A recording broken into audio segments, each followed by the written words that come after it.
一顆蘋果嘅故事。一顆蘋果獨自離開了屋企，踏上咗遠方嘅路，走向一個唔明嘅地方。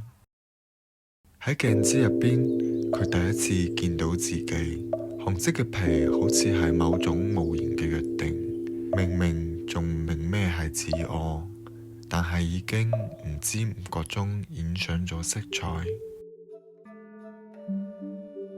歲月悄然流逝，佢只知不停的描摹，重複呢啲曾經學過嘅動作，直到某天上天對佢嘅考驗如期而至。某一刻抉擇、行為或者角度都會決定佢嘅歸宿。